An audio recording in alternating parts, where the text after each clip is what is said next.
when we understand the science, all of a sudden there's no shame and guilt because you get what's happening in your body. So I want to break it down.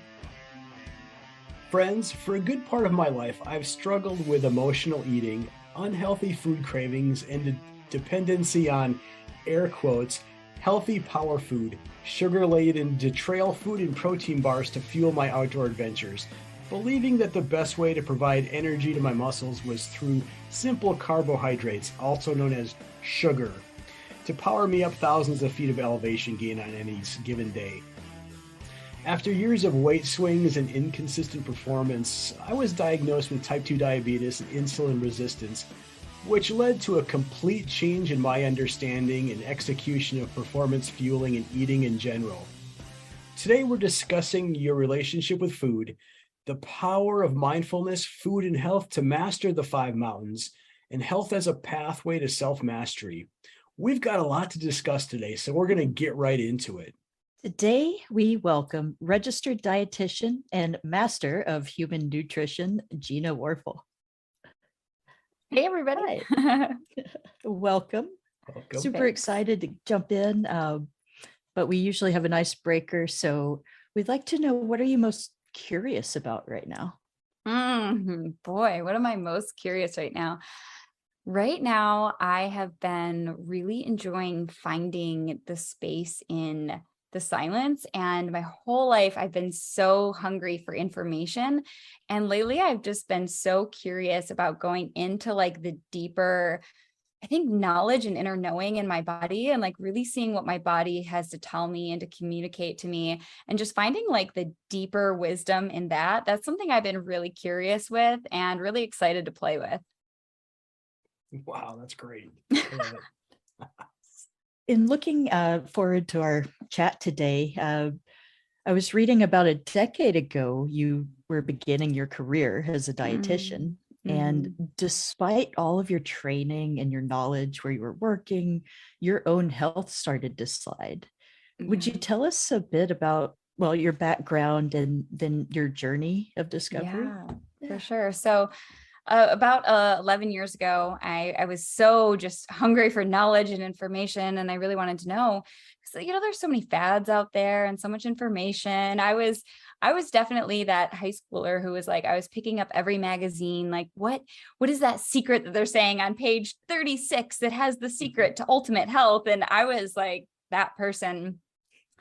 And so I was so determined to find out the information. And so I went to school at Eastern Michigan University and became a registered dietitian. And I was like, this isn't it. I know that there's more. What they teach you when you go to school to be a dietitian is they teach you all about how the body works, which is amazing, and facts about nutrition.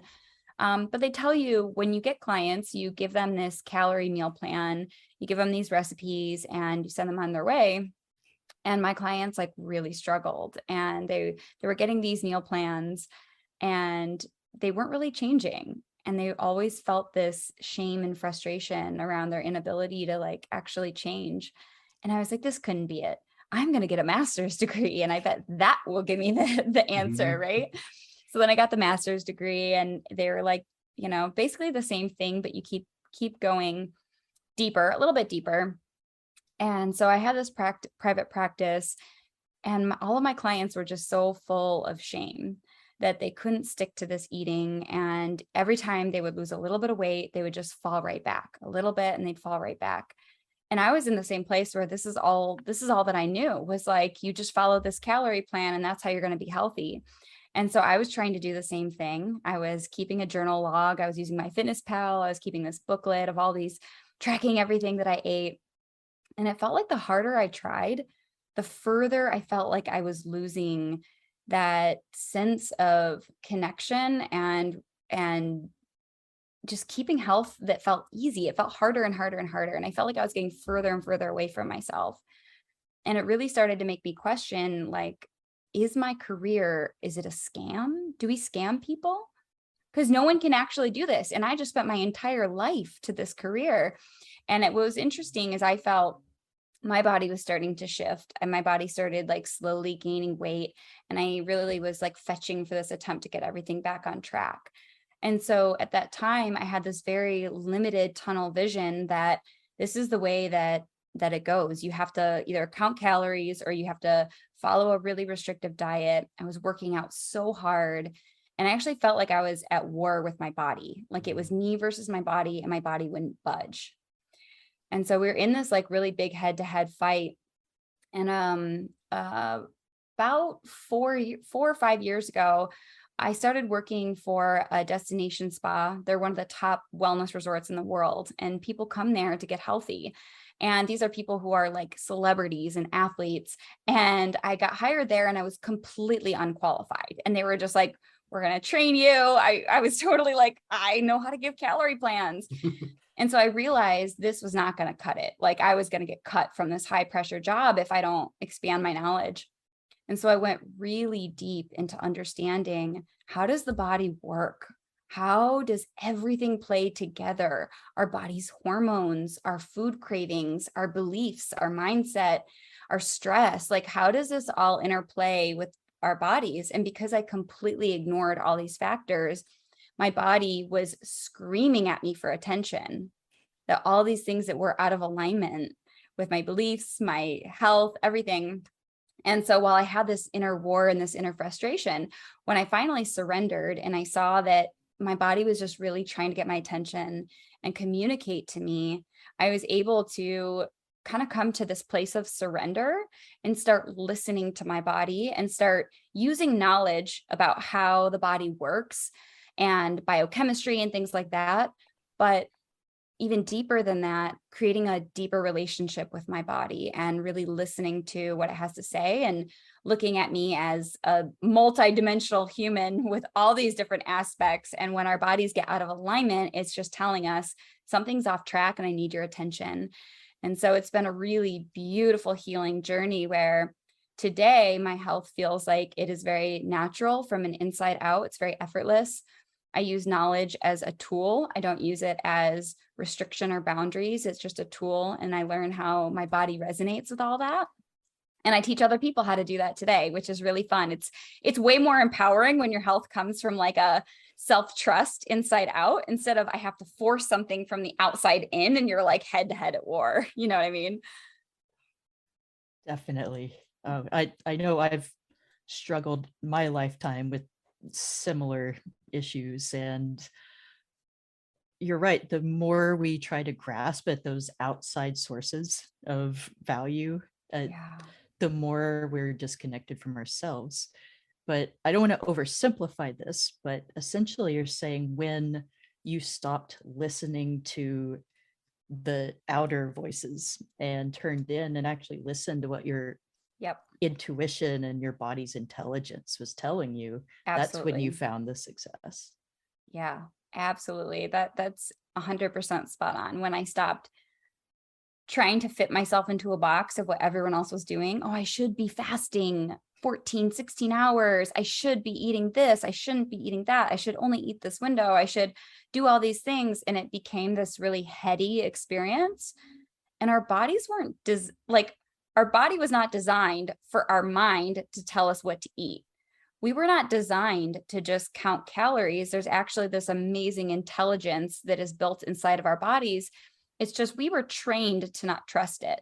We were trained, do not listen to your hunger. Appetite is bad. Yes. Appetite will sabotage you. It's bad. Suppress it. Don't trust what your body is telling you. Go into your mind and use calories. And it creates this further and further distrust with ourselves. And now we have to disconnect from our bodies because our bodies are against us. But they're really not. It's just we have to develop a new relationship to it.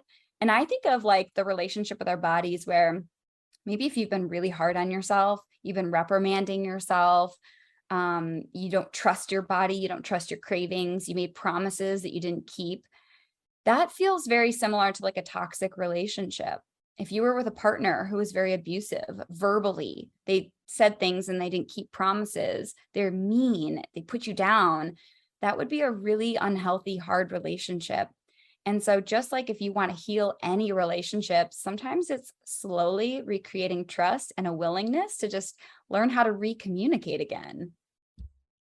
Wow, that's awesome. So many things came up for me as you're discussing this. just thinking back to, gosh, right after I got out of the Marine Corps, I went to work out at Gold's Gym, and they had this new amazing computer program that would spit out a diet for you so I can get ripped and built and buffed like Arnold, right? So they print out this dot matrix printer, by the way, print out this long sheet of, your eating plan and how many carbs and grams of fat and protein. Yeah. I'm like, what's a gram of carb? What's that? I was even more confused. I'm like, I don't know what to do. But all the influences and input we take in every day from podcasts, or the checkout line at the grocery store, right? What's the latest tabloid fad diet? We're getting all this seemingly contradictory information, but somehow we're supposed to make sense of it and put together the meal plan and the performance plan that's going to be the best for us. But yet I don't think that there's a good, for the average person going to the grocery store and seeing this stuff, it's very confusing, right? Oh, so yeah. Why don't we just start with one simple question: the standard American diet, SAD. What's your take on that? When I think about energy and vitality, I think about a kid. They have the energy to play, run around, climb things. That energy that feels like you just can't contain yourself. It's the stuff we've always wished they could just bottle up and sell to us, right? Well, this company's found a way to do just that. Amari's Happy Juice Pack. Mood, motivation, energy, things our bodies can naturally produce when both our guts and our brains are happy and communicating. And we can actually improve that process of communication across the axis of the gut and the brain. This is cutting-edge science. This is game-changing information. This is where science meets soul. This is Amari, and we're helping people feel better naturally. Boost your serotonin and GABA. Balance your neurotransmitters. Nourish your gut. The things that make you want to do. Start feeling better the natural way. Check out the links in the show notes for discounts and more information. The standard American diet is pretty sad, for sure. I mean, it is so eye-opening to go into the store, and so many things that are marketed as healthy are just horrible. The other day I was in the grocery store and I was looking at those naked juices, that they look so healthy. They've got all the flowers and fruits on the front and stuff. And I looked at one of them that was just like vanilla protein drink. And I remember years ago, actually, I used to drink these, and it's this tiny, like 12-ounce bottle. And I look at it and it's 47 grams of sugar. I'm like, the average person doesn't realize that this is equivalent to about 2 Snickers bars. Wow. Yeah. Wow. Right. It's just like, there's so many things that are so tricky that our standard diet, even if we think we're doing healthy, there's so much sneaky stuff, and it does get confusing. It does get hard. But I think that what I like to do is say, okay, we don't have to go from, 0 to raw vegetables or whatever. Like, look at where you're at. And then think of it as like, how do I slowly work towards less processed foods? So a really great example is like, maybe you are, I don't know if it's okay to say, maybe I'll leave out brands. I don't know how we feel about saying brands, but let's say we have like a processed dried fruit and nut bar, right? Mm-hmm. So pretty processed, but not the worst choice, right? You could probably be eating cookies, but let's say you eat like a dried fruit and nut bar, but the nuts have been roasted and it's kind of just dried fruit and sugar. It's not super nutrient dense, but let's say you go from cookies to that, and then you go from that bar and you're like, well, what if I just had nuts and a piece of fruit? I'm getting more nutrients. And so we're kind of thinking in that way. I love using frameworks to think about eating. Mm-hmm. So instead of being like, follow this plan, and if you don't follow this plan, you're either on something or off something. Instead, it's like, what if we took knowledge and frameworks and we're like, how do I play in this framework that gives me empowerment and flexibility? So if I know, okay, my goal is, I'm always thinking and I'm always curious, how do I get closer to more whole foods? Okay, I'm eating this processed nut and dried fruit bar. Okay, what if I just ate a piece of fruit with some nuts? Like, interesting. Now I can slowly start improving my health by thinking in that way. The same thing for like when people are struggling to lose weight. Typically, when you give them a meal plan or a program, they forever follow these on and off cycles. They're on it, they're off it, they're on it, they're off it. And most of the reason is because they're trying to follow rules that are so rigid. And then as soon as they veer out of it, they're like, I'm back off of it. I'll start over again on Monday, but I better eat all these cookies because Monday is coming and then Monday is strict, right? And then for whatever reason, we self-sabotage. So I think of it as like frameworks. So whenever somebody's trying to lose weight, I like to say, hey, let's start with lots of proteins, healthy veggies, good fats. That's going to be filling, maybe a little bit of carbohydrates, but something that's going to make you feel good. And then they get creative with like, cool, how do I build my plate in a way that's going to make me feel really good like that? Start looking for ways to incorporate more colors, more colorful veggies. It's just like a really easy way to make improvements from wherever you're starting from. Yeah, that's great. I think you can have fun with it too, right? It doesn't have to be this massive undertaking that's a do or die or make or break type thing. Have fun with it. Try different vegetables and fruits that see what you like. Yeah, most people are very surprised that when they just get out of their comfort zone and they try things, they're like, it's what's stopping them, is they always think it's going to be harder than what it actually is. And they're like, oh, I'm so surprised. This is actually really good. Or this actually wasn't that hard, Yeah, it's funny you say that. I always struggled with finding a lifestyle that worked well, an eating lifestyle, because I would do the on again, off again, always on a diet, always failing, starting again. And it was the mental block of, oh my God, how am I going to live without having this or bread? And it wasn't until Andy we figured out he had a gluten intolerance as well. And we were kind of forced into shifting. But once we started playing with different foods and experimenting and just enjoying what we were putting in our bodies and seeing how we felt better, it was such a different experience. And you really nailed it. You really nailed it there by saying, I noticed how I felt different. And so whenever I was working with my clients and I would tell them, don't eat this food, all of a sudden the rebellious teenager came out of them and they were like hyper focused on it, right? So now I actually don't give my clients rules anymore. What I tell them when they're like, hey, what do you think? Should I stop eating this? I'm like, I don't know. Tell me how you feel. And so they go in for the week and they start exploring, like really getting sensitive to how they feel. And what's interesting is they start evolving their behaviors on their own without me telling them to and without resistance, because they're like, oh my gosh, I never realized eating this made me feel awful. Like one of my clients, when he started with me, he said, I have 2 rules to work together. Don't tell me to not have a glass of wine because I love wine, and don't tell me not to drink coffee. Those are my 2 vices in life and I don't want to get rid of them. And I'm like, okay, that's fine. I don't care. Do whatever. Yeah, sure. And so along the way, we never talked about coffee and wine. But what we did do was have him start getting more sensitive to how his body was communicating to him. And before, he was so living in his mind, and it was this mental fight on what I should and shouldn't eat. Now he completely let that go, and he just started getting really sensitive to his body. He started like connecting with it, breathing with it, noticing and getting curious with how things made him feel. And now he's been about 2 years without ever having a glass of wine, and he drinks 1 cup of coffee instead of like 4.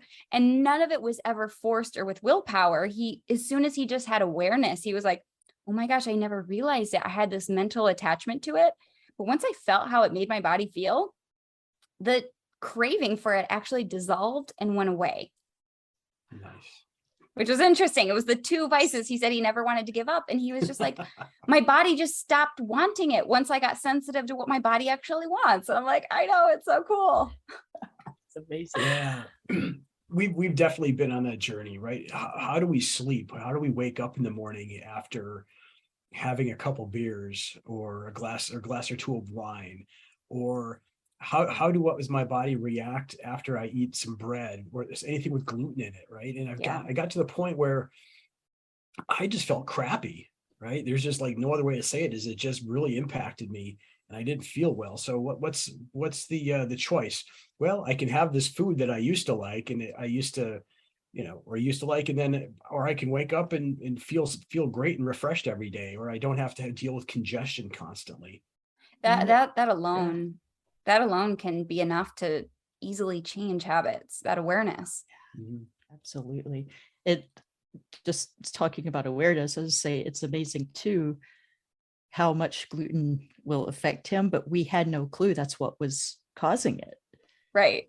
And just uncovering that and being aware of it like changed so much, which I actually probably a good move into what causes these food cravings. Oh, this is such a good question. This is one of my favorites because I love teaching people about their food cravings because um, just to give you a little background on why this is one of my favorite topics to dive into. When I was going through this process of understanding my body and getting healthier and my body shifting, I had moments where I felt like I had all this knowledge around how to eat healthy. And most people have that, right? Most people who struggle are like, I know what I'm supposed to do, but for some reason I don't do it. And what I was ended up finding was like all of my clients were saying the same thing. I mean, some of them were really educated in health because they've been self-studying it forever. But they're like, why do I make other decisions? And I actually, even though I had all these degrees and knowledge and all this, for some reason, I would start to feel like something else was controlling my food decisions. Mm. And I didn't understand why. And it actually came with a lot of shame and guilt of like, oh my gosh, I'm an expert. I should have more willpower than anyone in this world. And I was doing all this. And it actually felt like, back to what I was saying earlier, that I was fighting with my body's own cravings. And it wasn't until I really understood why we get cravings that I actually became really free from my cravings. And so the reason why we get food cravings, if you think about like your body's mechanisms and how it works, when we understand the science, all of a sudden there's no shame and guilt because you get what's happening in your body. So I want to break it down.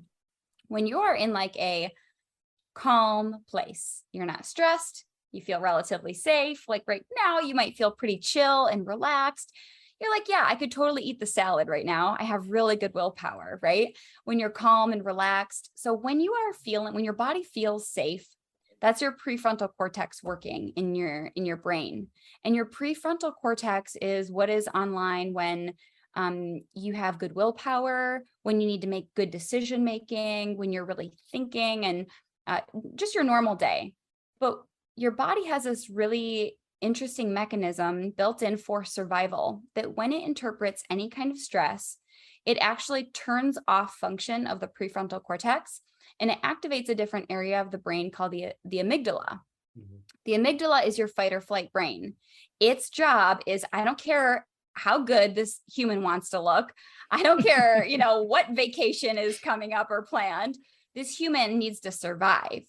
Right. So this mechanism is built in ever from whatever cavemen days. It's the same mechanism. And so maybe a caveman would interpret a stress, but we get different stress, but we interpret it the same. Our brain still receives it the same. And so when that amygdala turns on, the entire physiology of what's happening inside of our body completely shifts in a different direction. So all of a sudden, that area of your brain that has executive decision making gets turned off and your body is driven for survival. So what that happens is you will actually start, like you might feel your heart rate a little bit higher. But you'll also notice yourself being on this like prowl for like sugar and carbs and like maybe even any food, but you'll almost go into this like animalistic like response. And you're like, what? Like, what is happening to me? I know what my Right. goals are. Why does it feel like something's controlling me like a puppet? And before you know it, you're in the fridge or you're in the cabinet. All of a sudden you had this plan to eat the salad, but you're eating a bag of chips for dinner. And then when you're done and your body is like, cool, we got carbs, we're safe. All of a sudden your prefrontal cortex comes back online and you're like, what just happened? That wasn't in alignment with my goals. Right. And then we feel shame and guilt because we're like, why don't I have more willpower? But the truth is that amygdala is being activated for some reason, which is fun to dive into. It's being activated and it will do everything to control your behaviors to go seek sugar, food, carbs, especially an excessive amount, because that would be safe. Weight loss is not a good survival mechanism. If your brain is interpreting that your survival is being threatened, weight loss is not a good survival mechanism. So the body is actually going to want to store fat. It's going to increase sugar cravings.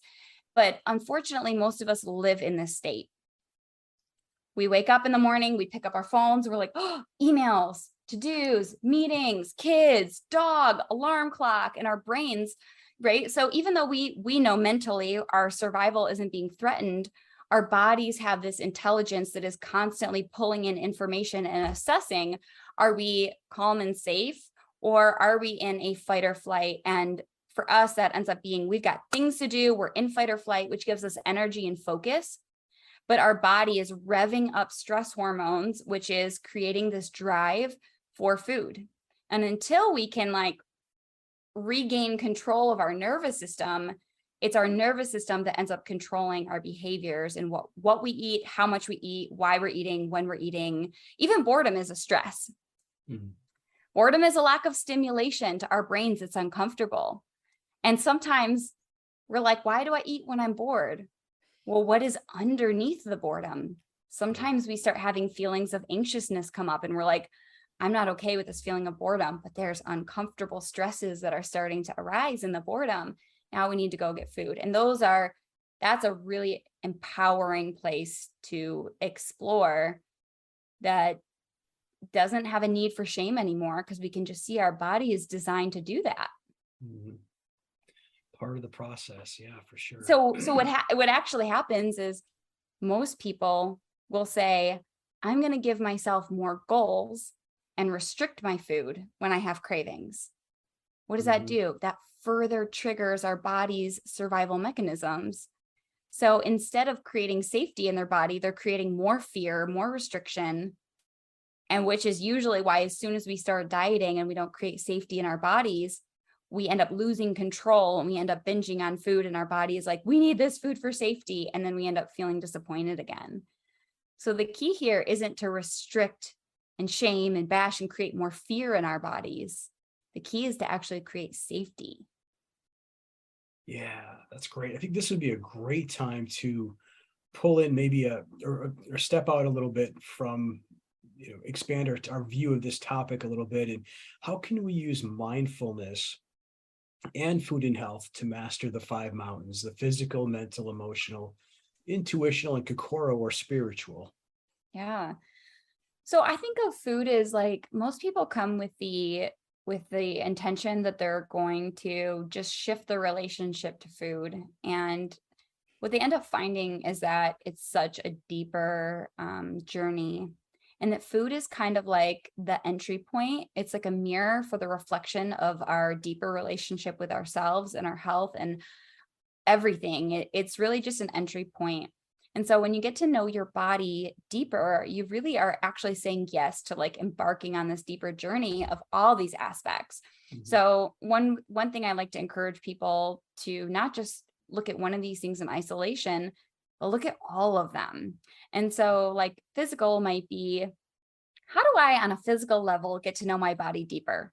Maybe I do some lab work, right? Maybe I actually see what is going on inside my body. Knowing your numbers is very empowering. You know what step to take. You're not living in fear or blindly just saying, I'll figure it out. When it comes to your health, ignorance is not bliss, right?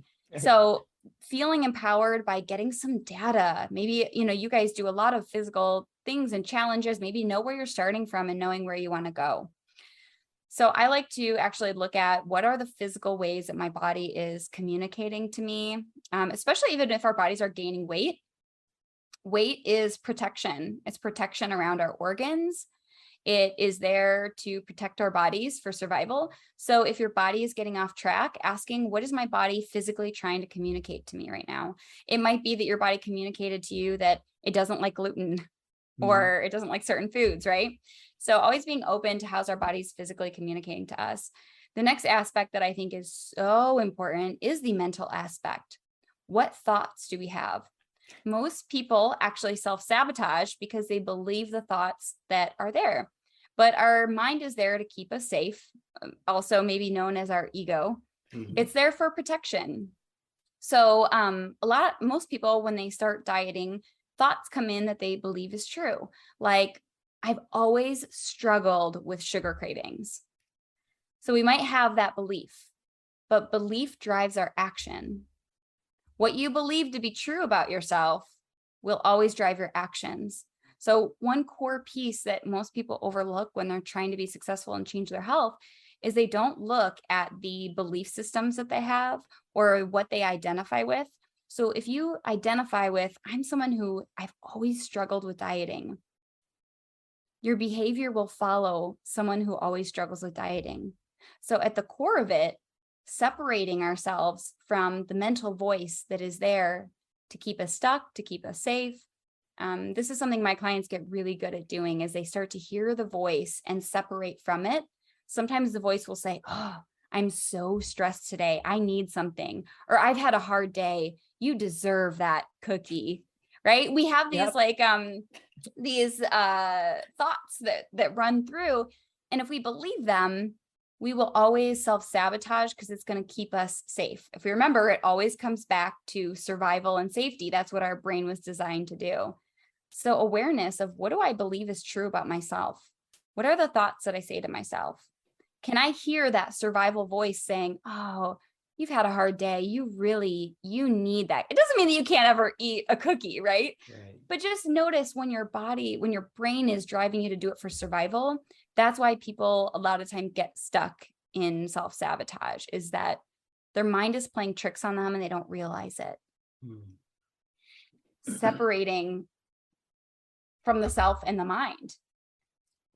So what's our next one? Emotional. Emotions, most people fear, right? Emotions, we're like, oh, there's good emotions and there's bad emotions. What most people don't understand is that when we're making decisions, let's say, do I want to stay on the couch and rest, or do I want to go to the gym? What most people don't realize is that we have this area of the brain, it's called the default mode network, where we have decision-making buried in the default mode network. There's all these different options we could choose from. And it's not in our conscious awareness. So we have all these decisions. Now, this is a theory that psychologists think that this is what propels our decision-making. Whichever decision moves to the front of your mind, to your conscious awareness, which you decide to do, is the one that is driven by the most emotion. So when we have disconnection from our emotions, we don't understand what is driving our decision-making. When we are very in tune with what emotions are present, is it fear? Is it anxiety? Is it overwhelm? Whatever emotion is present is what's going to be the strongest driver of our decision-making. When we honor our emotions and we become in tune with them and we let them communicate to us, now we're working with our bodies and with our emotions, and we can hear better what our emotions are communicating to us and what our needs are. Without awareness of them, when we only live in a mental place and we are disconnected from our body and our emotions, we're missing what that driver is and what's really present. So the strongest emotion will drive our decision-making, whichever decision is backed by the strongest emotion. So having emotional intelligence of hearing, even just taking a minute in the morning to pause and just quietly, just for 2 minutes. Maybe you don't do an hour meditation, but you spend a minute and you close your eyes and you breathe with your body and you're like, man, what emotions are present today? Okay, there's anxiousness. Okay, that's probably going to rev up my survival state. I might need to be very gentle with my body today. Otherwise, my body's going to actually be on the prowl for food to calm me back down, and I won't even realize it. Right? Yeah, absolutely. That brings up an interesting point, is we've got a process or a tool that we use. It's called the morning ritual. And the premise is we want to win in our minds before we go out into the world each day. Love that. And you mentioned meditation, right? So we use box breathing and we also use meditation, but there's also a somatic movement like yoga or Tai Chi or Qigong that we practice in the morning. And that combination, and it doesn't have to be a long practice, right? It can be, you throw in a gratitude practice and maybe you're 15, 20 minutes, and you can tailor it, to your lifestyle and your needs. But what that does is it sets you up for success for that day. So whether it's your training or the meetings you're going to, or sticking with your eating plan, you can set that up first thing in the morning, and it's such a powerful practice that I highly encourage people to get curious and explore that. Mm-hmm. Absolutely. I love that. That's a great practice to get just in tune with your body before the day starts. Amazing. One So more. yeah. Oh, Go sorry, I ahead. was Yeah. to say one more Yeah. question while we're on the emotional. We are so trained in today's society to ignore our emotions, suck them up, push them down, to where it's almost like a lot of us are running around. We have no clue what our emotions are telling us or what they mean.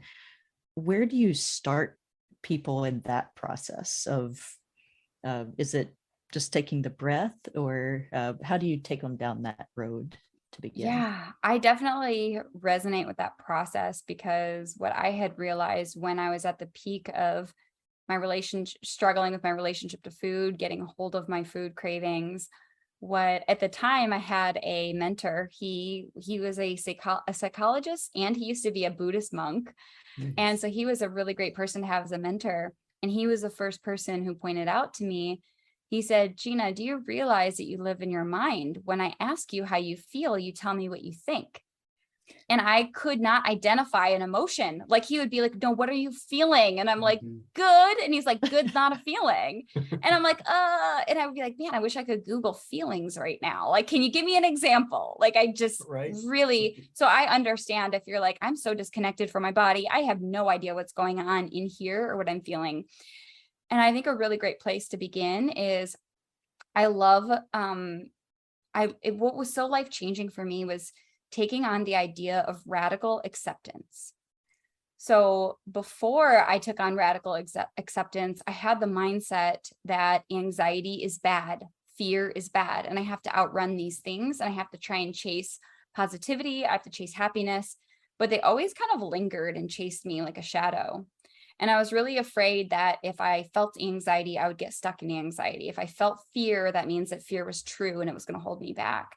And so I was actually denying a lot of aspects of myself.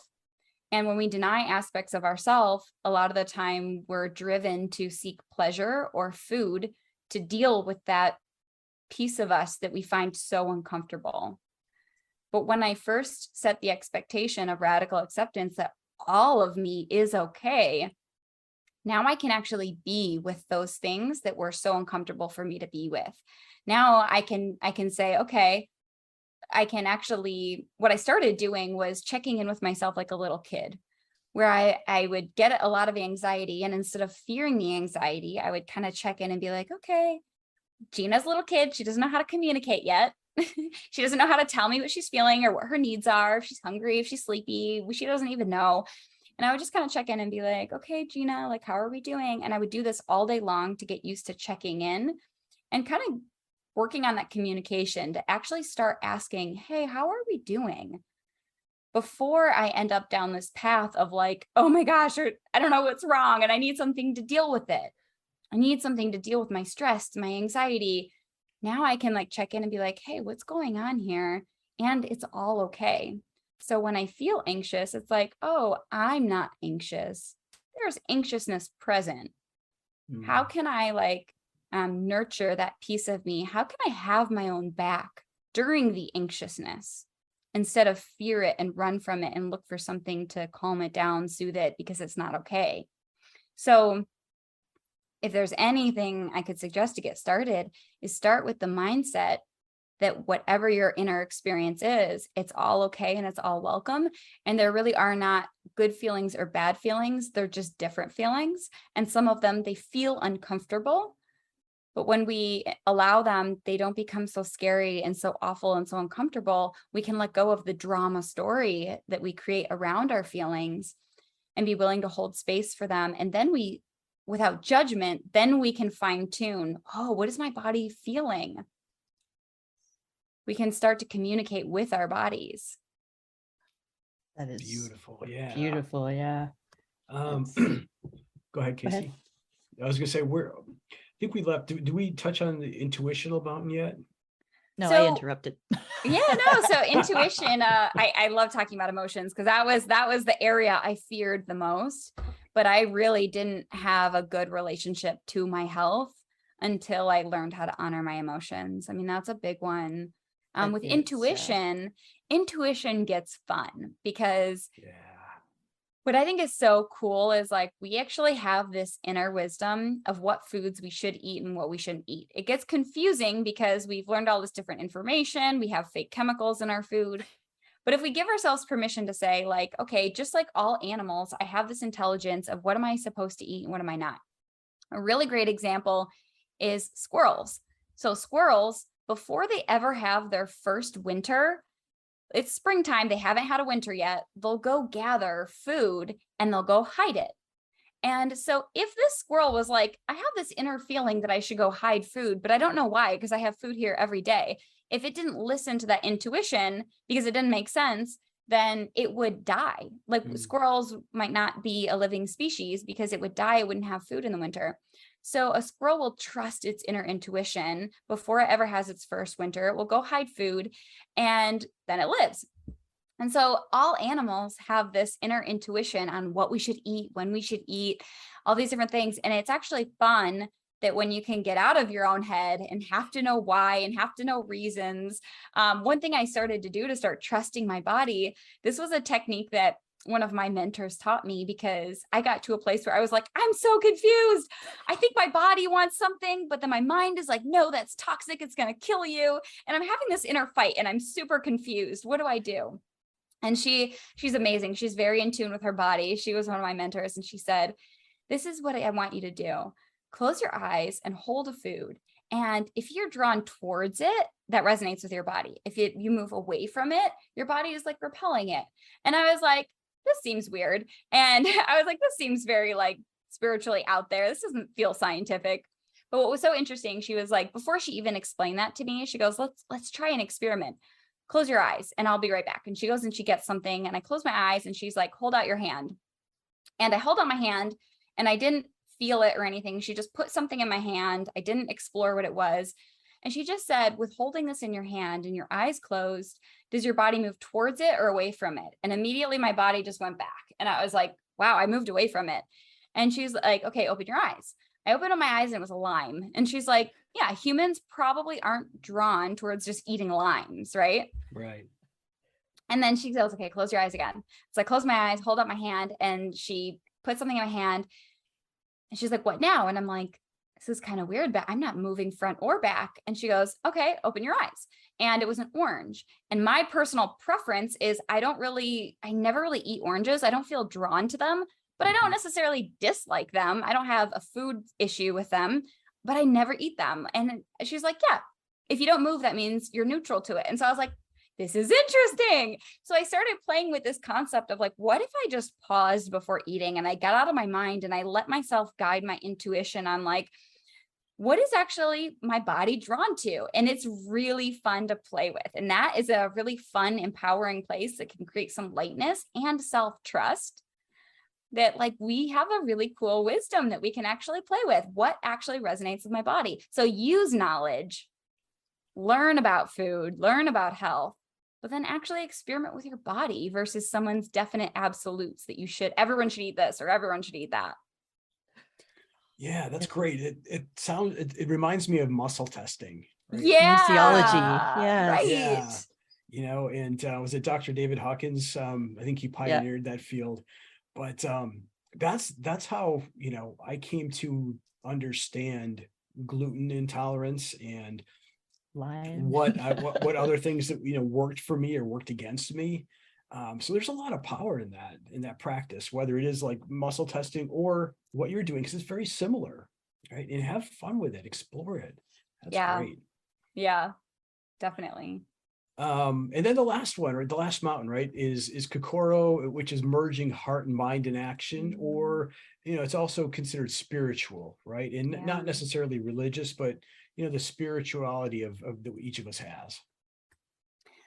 Yeah, I think that it brings together like all of us as a being, and whether we tap into our own inner wisdom or we tap into the wisdom of the food and the plants that we eat, or when we start expanding to something that's beyond just ourselves, but for other people. I think that the more that we can create self-trust with ourselves, more acceptance, more listening and community, like other people feel that. They feel empowered to listen to their bodies, create more self-trust.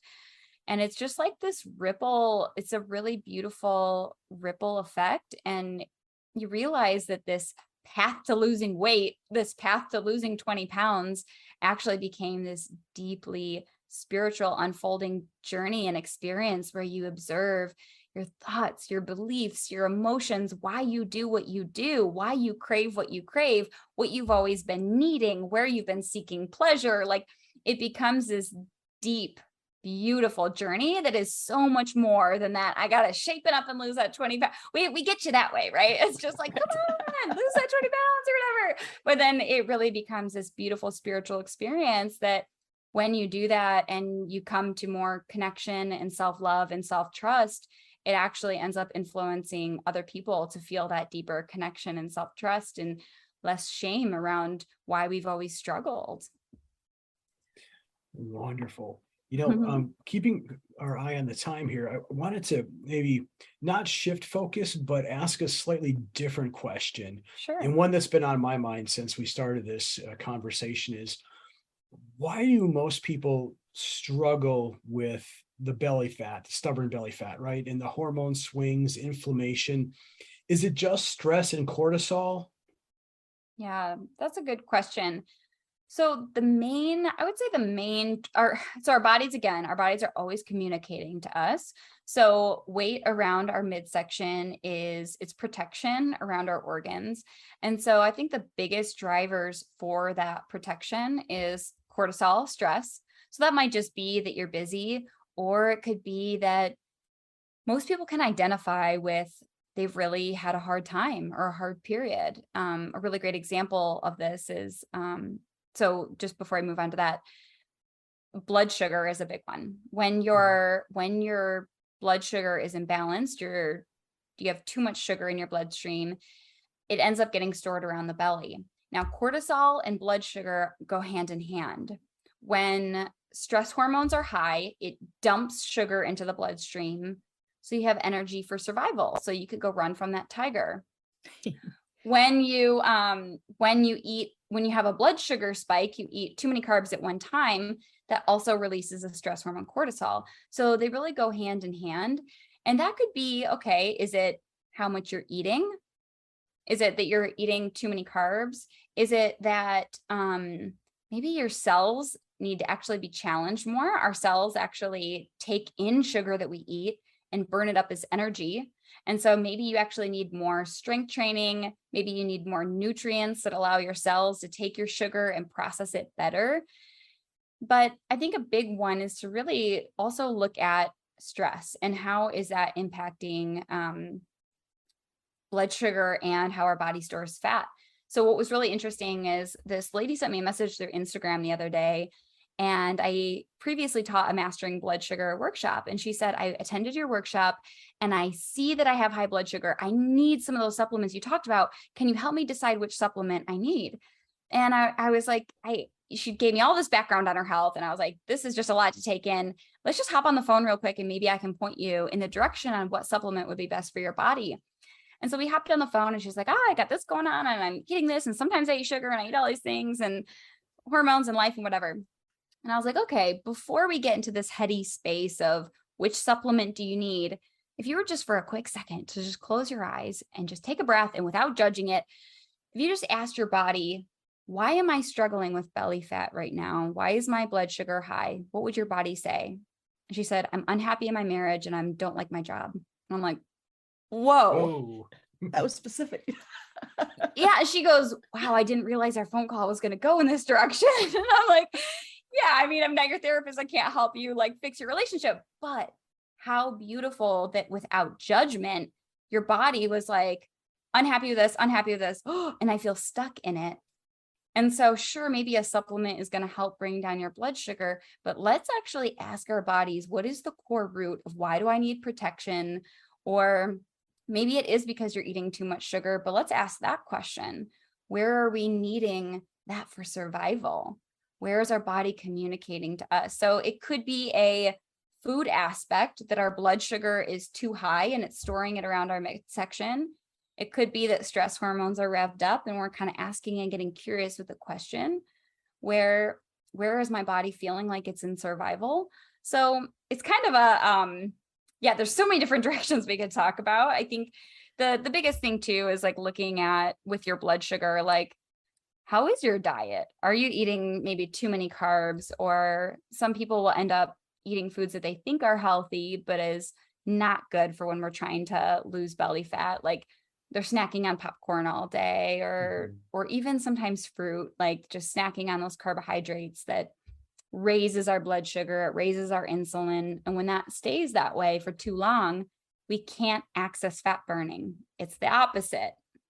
High blood sugar, high insulin is the opposite of fat burning. So what if instead of eating, let's say instead of eating an apple, for someone who has higher blood sugar, maybe you have a half of an apple with some peanut butter or a nut butter, where you're going to get more fats and more protein.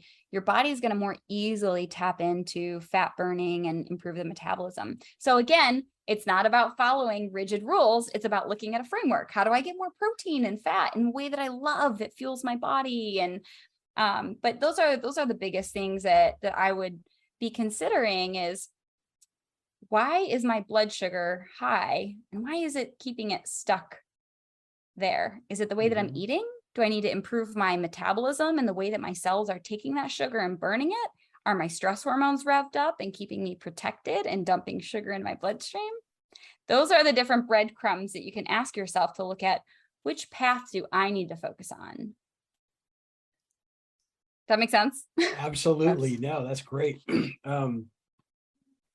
So we're kind of getting towards the end of our discussion here today. So I wanted to just tap into diagnostic testing, and you offer a course, I believe, in mastering mindfulness.